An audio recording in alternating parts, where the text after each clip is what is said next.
Welcome to the INFOWARS Nightly News. It is Friday, August 1st, 2014, and I'm Leanne McAdoo. Here's what's coming up tonight. Tonight, the American people shout down the GOP leadership on immigration, melting down the Capitol Hill phone lines. Then, will a pandemic or the threat of one be used to create martial law? And 911, what's your emergency? It's my ex. He's trying to break in. the anti-Second Amendment ad backfires. All that and more on tonight's INFOWARS Nightly News. Stay calm. Just broke in the door. You need to come now.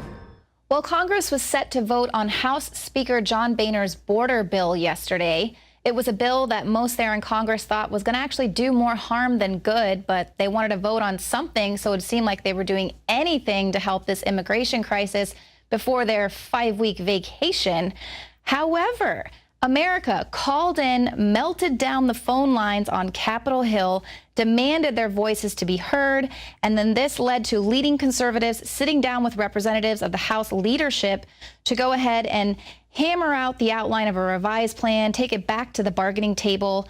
Now, this was largely due to Tea Party conservatives expressing concerns on 3 main topics: the Deferred Action for Children Arrivals policy, the 2008 Wilberforce law, and asylum. Now, Representative Michelle Bachmann said that there was no question it was the power of the grassroots pressure on moderates that forced going back to the bargaining table, working on this revised plan. So it just goes to show the power that we do have when we raise our voices, demand our voices be heard, and a simple phone call calling in to your representatives. Now, Congress has planned to stay late on Friday to go ahead and vote on this revised plan. But of course, it's kind of playing politics because nothing can really happen with this since the Senate has already adjourned. So basically what the Republicans are hoping is that by them passing this bill or voting on this bill, that it's going to put the pressure now on the Senate and say, see, you guys didn't do anything before you went on vacation. But of course, Democrats just probably adjourned knowing that Obama was going to go ahead and use his pen anyway. Now, while Congress is going to be out on vacation for 5 weeks, this continual flow of illegal immigrants is just continuing to rush the border. And we actually have exclusive footage down there at Karnes City, Texas today. They are already being bussed into their new detention facility that has beautiful flat screen TVs and barbershops and swimming pools and all sorts of lovely amenities for these residents of the suites.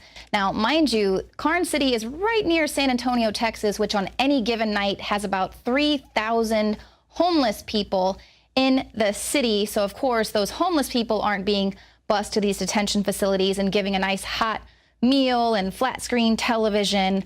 But, of course, this is just becoming the new norm. Now, we've reported on so many of these stories of how illegal aliens are basically living the American dream, while people like the homeless there in San Antonio and all across the country are basically suffering. And coming up later in the show, David Knight is going to be speaking with a car salesman who reveals just another one of these ways that illegal aliens are kind of bypassing the law, living the American dream, racking up all kinds of new cars and things like that by using fake Social Security numbers. Now, back to Obama's magic pen. He signed another executive order today, and this one is going to allow for the detention of Americans with respiratory illnesses.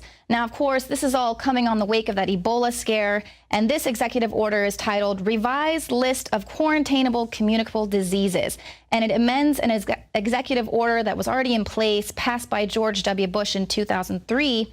It allows for the apprehension, detention, or conditional release of individuals to prevent the transmission or spread of communicable diseases. Well, Obama's amendment will allow for the detention of Americans who just display acute respiratory syndrome. So with the exception of influenza, anyone can be forcibly detained by medical authorities. So quarantining of people suspected to have Ebola is obviously a wonderful idea. Now, as we highlighted earlier this week, the Centers for Disease Control already has measures in place for dealing with an outbreak of a communicable disease. It'll allow for the quarantine of well persons who do not show symptoms of the disease. So obviously, they are already prepping themselves to have the authority to quarantine Americans. And why is that? Well, now they are bringing this highly deadly disease for which there is no cure to the West because that's so intelligent. At least one, but possibly two U.S. citizens with Ebola are due to fly from West Africa to Atlanta sometime within the next few days.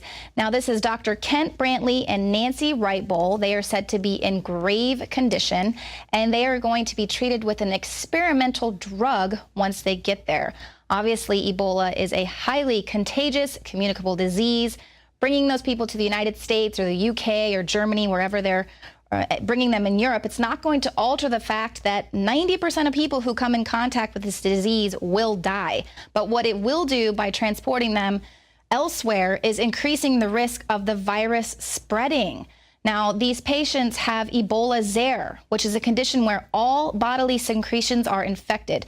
This condition causes diarrhea and vomiting, a high fever that causes the patient to sweat, and bleeding from every orifice. Now, these symptoms are not going to be conveniently just stopped because the patient is transferred to the United States or Germany or anywhere else. And of course, it's highly dangerous considering they have to be transported through the airport, on helicopters, planes, on the ambulance. They're going to have to be taken from the ambulance through the hospital into the isolation unit. Of course, anyone who is responsible for decontaminating the plane or the ambulance that they were riding in, if they miss one drop of any bodily fluid, they're all going to be at risk of being contaminated with this.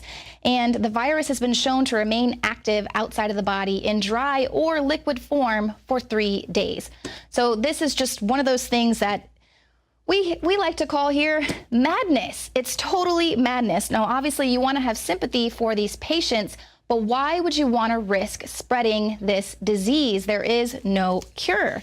Now, John Rappaport writes that we should be cautious about this Ebola outbreak morphing into hysteria. Here is one predictable outcome. He says at clinics and hospitals, frightened people who arrive with what are labeled early signs of Ebola will now be labeled as probable cases. The symptoms are very flu-like: fever, chill, sore throat, cough, headache. And of course, the news media is going to love this killer germ. And as I mentioned earlier, Obama has already signed an executive order that will be able to give the authority to detain these probable cases. Now, the PSYOP warriors, people are going to say global pandemic every 15 seconds. The news is going to report how all of these cases of people, with these early signs of Ebola. And Rappaport writes that this is to exert control over the population and obtain compliance. Stay indoors, don't travel, avoid contact with people who might be ill. Every so-called pandemic is a test. How well will the population follow orders? And of course, the World Health Organization will shut down the airports. No plane should take off or land. Keep the ships in harbor. And Rappaport warned about this way back in 1987. He says medical propaganda ops are, in the long run, the most dangerous. They appear to be neutral. They have no political banners, and they claim to be science. And for these reasons, they can accomplish the goals of overt fascism without arousing suspicion. And of course, today in New York City, they are running the largest ever surprise emergency drill there. Now, we reported last year about them testing to see how fast any airborne diseases would travel through the subway system, but now they have a massive emergency preparedness drill that is taking place at 30 facilities across the city, and it's testing the delivery of emergency medications in the event of a large-scale public health emergency or a biological attack like anthrax. Now, it's the largest surprise drill in the city's history, and participants weren't given any notice of this. They wanted to test the real, actual emergency response. But never fear, because the U.S. government is already planning to take care of you. They've already been prepping for this Ebola outbreak. They say they're going to begin testing on people an experimental Ebola vaccine as early as September. Now, the National Institutes of Health's Infectious Disease Unit is working with the FDA to put the vaccine into trial as quickly as possible.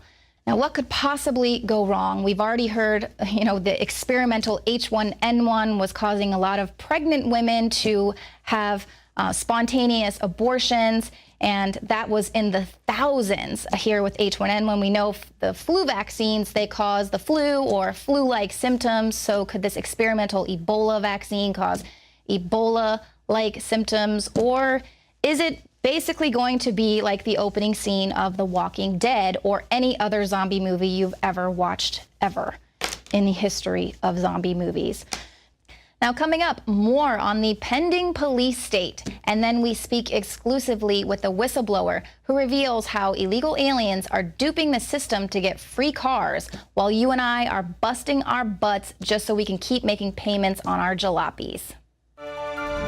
Alex Jones here to tell you about how you can help spread liberty worldwide while also enjoying what I have found to be the best tasting 100% organic coffee on the planet. For more than a decade, my favorite coffee has come from the high mountains of southern Mexico, where the Chiapas farmers grow their unique shade-grown Arabica beans. We have now managed to secure these sought-after beans in a highly customized blend. Discover and try a bag of the Patriot Blend 100% organic coffee at InfoWarsLife.com. This coffee gives you a long, smooth pick-me-up for hours without the headaches and heartburn that so many other coffees give me personally. Hands down, this is my favorite coffee, and it's taken us years to secure connections directly to the Chiapas Mexican farmers. Drop by the site today, order a bag or two, and I don't think you're going to be disappointed. Available in original or with our Immune Support Infusion Blend. You will be supporting a free press, all the while enjoying a truly great-tasting cup of my favorite coffee. Available at InfoWarsLife.com. This is Alex Jones for InfoWarsLife.com. The latest in preparedness is now here. An electrically stabilized colloidal silver solution that can be added to both your home cabinet and preparedness pack alike. Concentrated to 30 parts per million in what has been dubbed the survival silver solution. The new InfoWars Life Silver Bullet Colloidal Silver is the answer for you and your family. And it's entirely free of toxic artificial additives that are loaded into many products. The InfoWars Life Silver Bullet Silver is so powerful that it is concentrated into a 2-ounce bottle and is not recommended for extended continual use. This is not a low-grade formula.